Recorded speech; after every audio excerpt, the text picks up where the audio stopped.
ஊற்றியாச்சு. செக்கெண்ணெய் தான் ஊற்றிருக்கேன். செக்கெண்ணெய் கடலெண்ணெய் ஊற்றிருக்கேன். கடுகு. நம்ம இறை குழம்பு தான் வைக்கிறோம்.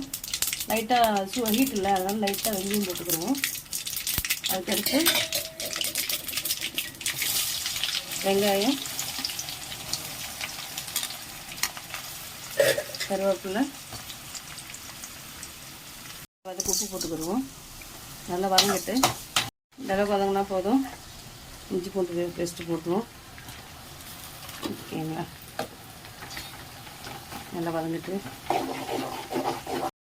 தக்காளி போட்டுருவோம்.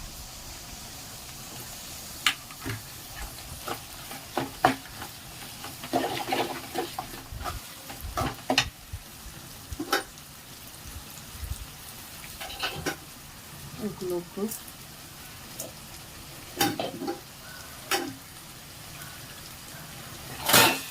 குழம்புக்கு தேவையான உப்பு போட்டாச்சு.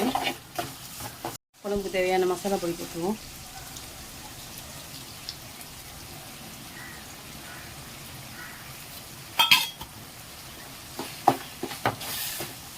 உருளைக்கிழங்கும் முருங்காயும் போட்டுருவோம்.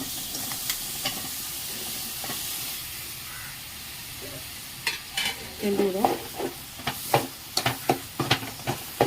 கொஞ்சம் தக்காளி போட்டு கொஞ்சம் எடுத்து வச்சேன் இல்லையா, அதை இந்த டைமில் போடுவோம்.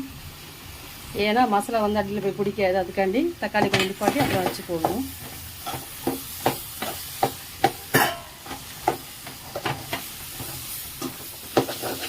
ஏன்னா மசாலா பொடி போட்டு அடியில் போய் தங்கும் இல்லையா.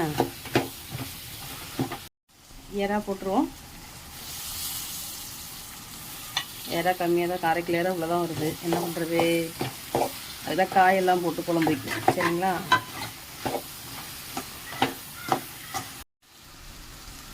தேங்காய் அரைச்சி வச்சாச்சு. அதை கழுவி ஊற்றிடுவோம். எவ்வளோ தண்ணி வேணுமோ எல்லா தண்ணியும் இப்போ ஊற்றிக்கலாம். ஓகேங்களா? அப்புறம் தேங்காய் இறா மண்டையை வந்து அரைச்சி வடிகட்டி ஊற்றணும் பார்த்துங்க. அதுதான் ஹைலைட்டு. அது ஊற்றுனா குழம்பு செம்ம டேஸ்ட்டாக இருக்கும் பாருங்கள். ஒரு நாள் வச்சு பாருங்கள், எப்படி இருக்குன்னு கமெண்ட்ஸில் சொல்லுங்கள். ஓகேங்களா?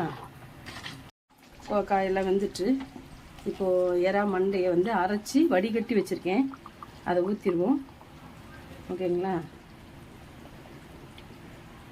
அதுதான் அப்படியே கொஞ்ச நேரம் மூடி வச்சுட்டு அப்புறம் கிண்டி இறக்குவோம்.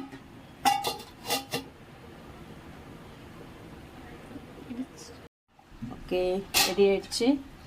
அவ்வளோதான். இதுக்கு மேலே மல்லியில் தூவிட்டு இறக்கிடுவோம். ஓகேங்களா?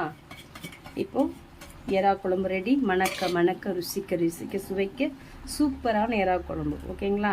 பாருங்கள், லைக் பண்ணுங்கள், ஷேர் பண்ணுங்கள், சப்ஸ்கிரைப் பண்ணுங்கள். Okay, thank you.